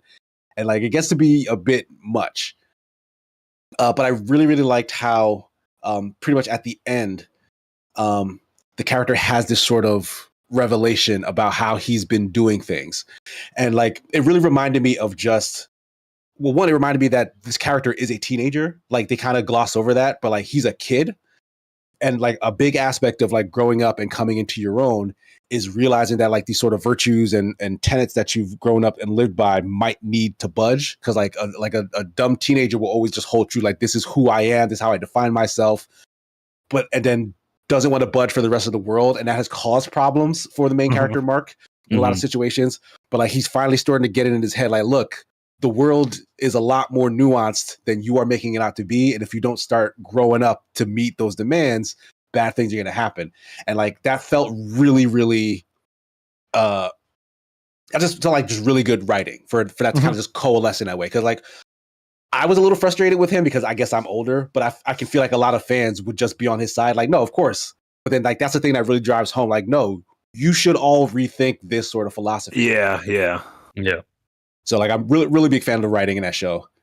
And yeah, it continues to be compelling. Yeah. I love that the finale is literally just a battle the entire time. Yeah.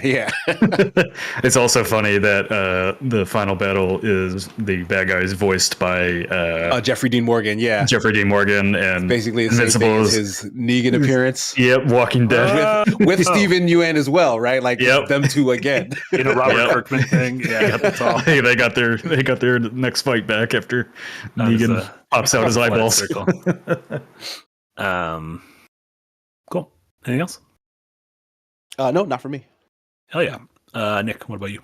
Yeah, I've been playing a lot of the first Berserker Kazan.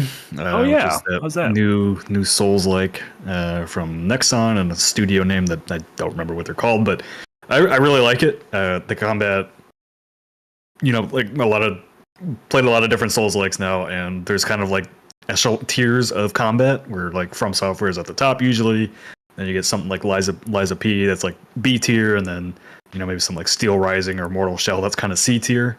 This is like right in the middle of like B and A tier for me, where it's plays a lot more like Sekiro, very focused on parrying and kind of rhythm combat rather than working on iframes and all that.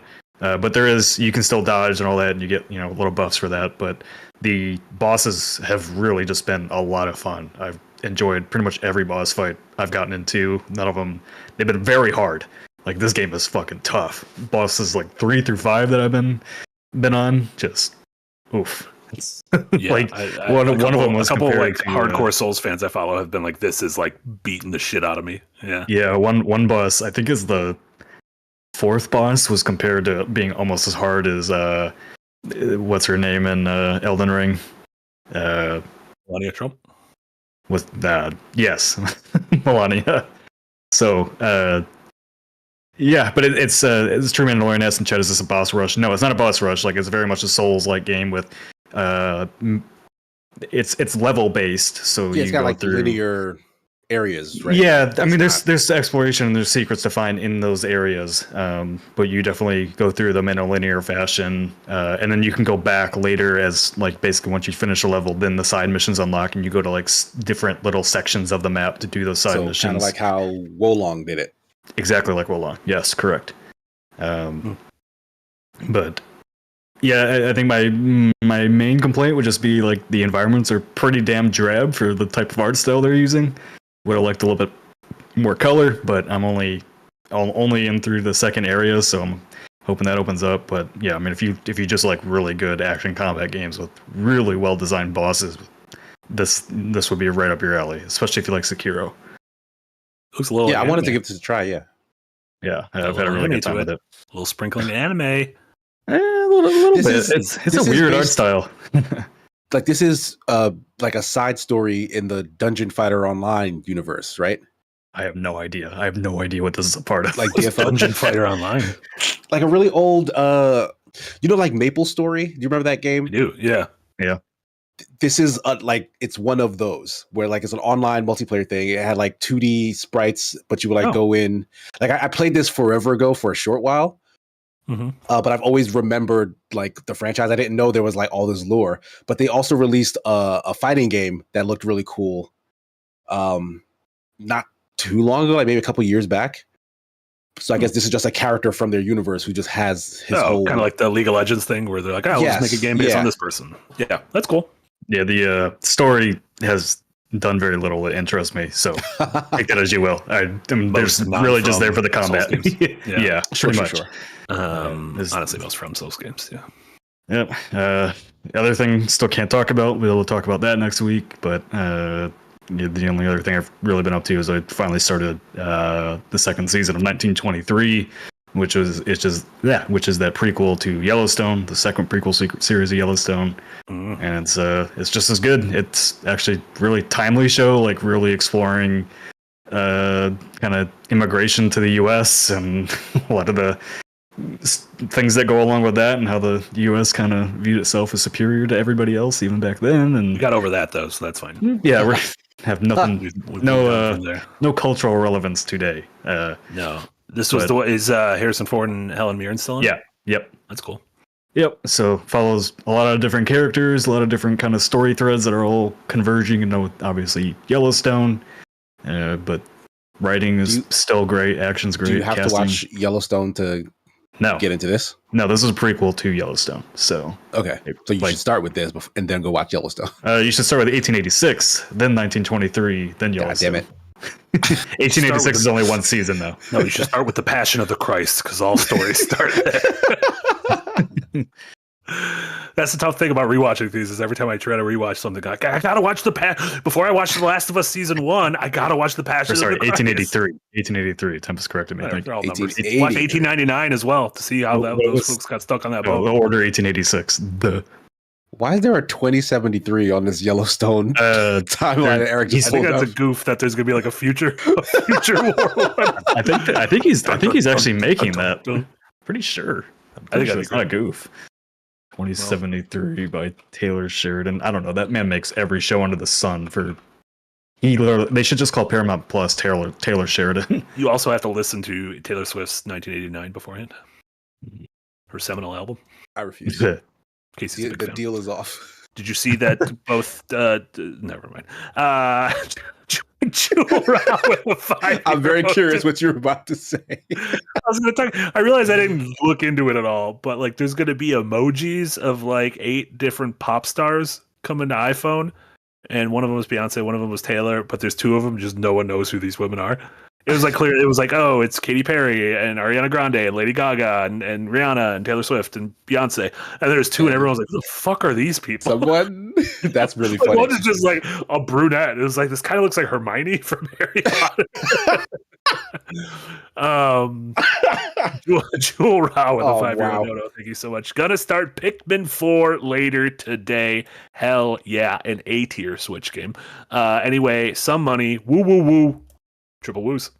Thank you. Hell yeah. Thank you so much, Jewel. I think that's it for us. Yeah. That was a good show. Like, I don't say that often because usually we do a bad show, but I just think this was pretty good. No. Cool. We did it. We had Nintendo to carry us through. Thank you. All we need is a generational reveal event every week, and then we have all sorts of stuff going on. Yeah, what do we got going on, Casey? What do you got going on? What should folks check out in your neck of the woods? What should folks check out? It's late in the week, so no more streams for me. Tomorrow night, the fiance is away, so we won't be resuming the wedding streams just not yet. But we will be resuming them because we still have a July wedding to fundraise for, and we're only 10% from finishing our goal that you guys have been so generous in helping us achieve. So thank you for that in advance. But I don't know. Maybe I'll do a cheeky stream if I finish up some stuff at some point. Just randomly, I'll play something. But Sunday, Super Smash Sunday should be back in effect. So keep an eye out for that here on Escapist and on my channel, Saber Gears 9. Are you going to pivot to Kirby Air Ride? Yeah, we're back at Escapist twice. You said the Escapist last night. I did do that. I'm sorry, guys. The allergies. The pollen's in my brain. Listen, I call these the wrong shows all the time. Don't worry. Because you do all 7 of them. He's still back there playing. No, I call them the old shows. I call them Breakout and slightly something else all the time. It's fine. Casey's still back there in his mind playing Jusant. He never left. He never left the mountain. He never left that mountain. So much safer. Yeah. when Jusant was the only thing I eggs were so much cheaper. Hell yeah! And then, like you mentioned, you'll have a video on Haste in the future. Yes, that is coming. Keep your eye out for that. Nick, what about you?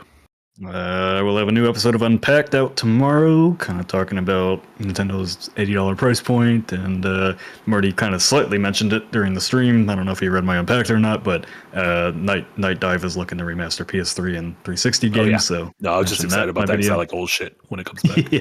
Yeah. And then Jenna and I'll be back with another new game next Tuesday. Probably South Midnight because it comes out that day. Hell yeah. Comes out today if you're an idiot and pay $10 extra on top of your fucking, why you did that. On top of your fucking game. Because I can be done by the weekend. Because we're games media people. We got to talk about is your dad. They should have given us code. What's going on? We did get a code today. There you go. So for Xbox, Xbox. So only one person gets it. Oh, gotcha. Okay. And we all have Game Pass. No, 2 people get it if you pay $10. So maybe we do a giveaway code. Yahtzee definitely does not have Game Pass. Are you kidding me? Yeah, we got it on Steam now too. Oh, because I paid the $10 for it. Oh, so we do have the account. Okay. Yeah, there you go. Then tomorrow, a new episode of Dev Heads. It'll be 2 hours later, so it'll be instead of noon Central, it's going to be at 2 p.m. Central. So tune in then, please. It should be a fun episode. Them talking about sort of the woes that AAA find themselves in nowadays. So tune in for that. And then we mentioned earlier we got a great little video on all the storefronts are terrible. That went up earlier this week. That Eric did a bang up job producing and editing my scripts. So check that out. And we should have some more video essays in the near future. So keep your peepers out for those. Don't forget, we added ad-free, sponsor-free videos to the $5 tier on Patreon, down from the $10 tier. Our goal is to get back to $45,000 a month. We need to get there. That'd be great. So if you haven't signed up and want a bunch of extra benefits, including a new lore video from Yahtzee that's coming out very soon for Patreon only, go ahead and drop over there and sign up and get a bunch of extra benefits. If you liked the Kingdom Hearts lore video, you're going to like this one. It's just Kingdom Hearts again. Kingdom Hearts rewritten because no one actually understands what the lore is.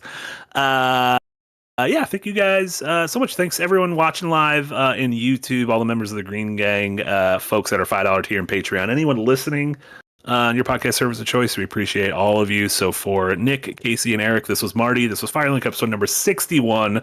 Thank you all so much. Have a wonderful rest of your evenings, and we'll see you all later. Bye, everyone. Thank you, guys. Bye. Bye. Bye.